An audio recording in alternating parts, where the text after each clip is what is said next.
کیا آپ نے کبھی سوچا ہے کہ وہ شخصیت جسے رسول اللہ نے دنیا ہی میں جنت کی خوشخبری دے دی ہو، وہ بھی اللہ تعالیٰ کے خوف سے اس قدر لرزتی ہو کہ خود کو ایک درخت گھاس بن جانے کی تمنا کرے؟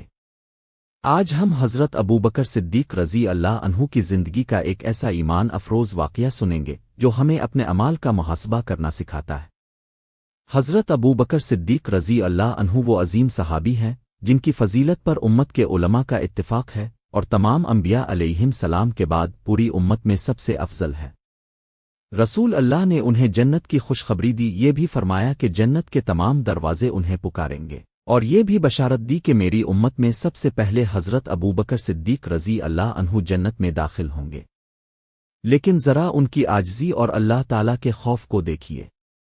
حضرت ابوبکر صدیق رضی اللہ عنہ فرمایا کرتے تھے، کاش میں ایک ایسا درخت ہوتا جسے کاٹ دیا جاتا۔ کبھی فرماتے، کاش میں گھاس ہوتا جسے جانور کھا لیتے، اور کبھی فرمایا کرتے، کاش میں کسی مومن کے جسم کا ایک بال ہوتا۔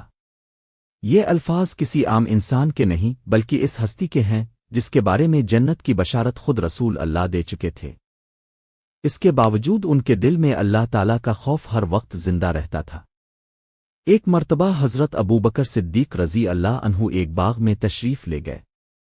وہاں ایک پرندے کو سکون سے بیٹھے دیکھا۔ اسے دیکھ کر ٹھنڈی سانس لی اور فرمایا، تو کتنا خوش نصیب ہے، کھاتا ہے، پیتا ہے، درختوں کے سائے میں رہتا ہے، اور تجھ پر آخرت میں کوئی حساب نہیں ہوگا۔ کاش ابوبکر بھی تیرے جیسا ہوتا۔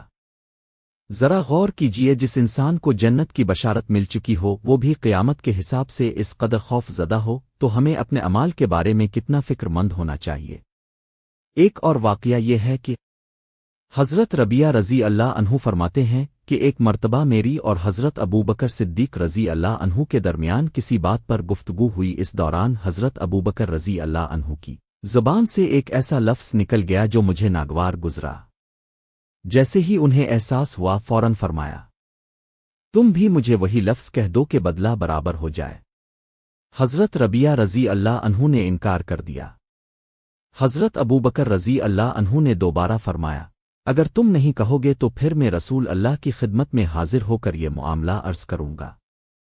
لیکن حضرت ربیہ رضی اللہ عنہ پھر بھی خاموش رہے۔ حضرت ابوبکر رضی اللہ عنہ وہاں سے روانہ ہو گئے۔ اس کے بعد بنو اسلم کے کچھ لوگ حضرت ربیہ رضی اللہ عنہ کے پاس آئے اور کہنے لگے، یہ بھی عجیب بات ہے، غلطی بھی خود کریں اور شکایت بھی خود لے کر جائیں۔ حضرت ربیہ رضی اللہ عنہ نے جواب دیا، کیا تم جانتے ہو یہ کون ہے؟ یہ حضرت ابوبکر صدیق رضی اللہ عنہ ہے۔ اگر یہ مجھ سے ناراض ہو گئے تو اللہ کے محبوب رسول بھی مجھ سے ناراض ہو جائیں گے، اور اگر رسول اللہ ناراض ہو گئے تو اللہ تعالیٰ کی ناراضی کا اندیشہ ہے، پھر میری ہلاکت میں کیا شک رہ جائے گا۔ اس کے بعد حضرت ربیہ رضی اللہ عنہ رسول اللہ کی خدمت میں حاضر ہوئے اور پورا واقعہ عرض کیا۔ رسول اللہ نے فرمایا، تم نے اچھا کیا کہ جواب میں وہ لفظ نہیں کہا، البتہ یوں کہہ دو، ابوبکر اللہ تعالیٰ آپ کو معاف فرما دے۔ یہ سن کر حضرت ابوبکر صدیق رضی اللہ عنہ کی آنکھوں میں آنسو آ گئے۔ ناظرین، یہ تھا اللہ تعالیٰ کا خوف، تقوی اور حقوق العباد کی ادائیگی کا احساس۔ آج ہم بعض اوقات دوسروں کو تکلیف پہنچا دیتے ہیں، سخت الفاظ کہہ دیتے ہیں، کسی کی عزت مجروح کر دیتے ہیں، اور پھر ہمیں احساس بھی نہیں ہوتا کہ قیامت کے دن ہر لفظ اور ہر عمل کا حساب دینا ہوگا۔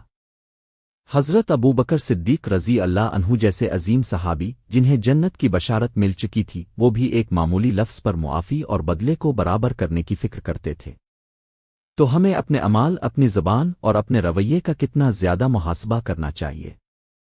اللہ تعالی ہمیں حضرت ابوبکر صدیق رضی اللہ عنہ کی عاجزی، تقوی اللہ کے خوف اور حقوق العباد کا خیال رکھنے کی توفیق عطا فرمائے، آمین۔